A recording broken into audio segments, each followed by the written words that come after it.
இடைநிலை ஆசிரியர் போராடுகிறார்கள், துப்புரவு தொழிலாளர்கள் போராடுகிறார்கள், ஓல்டு பென்ஷன் ஸ்கீம் இல்லை என்று போராடுகிறார்கள்.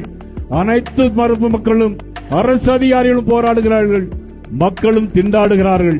அது மட்டுமல்ல, எங்கு பார்த்தாலும் கஞ்சா, எங்கு பார்த்தாலும் போதைப் பொருட்கள், பள்ளிக்கூட வாசல்களில் எல்லா இடங்களிலும் கஞ்சா வித்துக் கொண்டே இருக்கிறார்கள். மெத்தபெத்தடின் போன்ற போதைப் பொருள் விற்கிறார்கள்.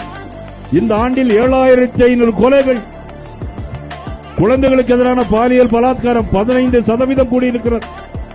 பெண்களுக்கு எதிரான பாலியல் வன்கொடுமைகள் 52% கூடியிருக்கிறது.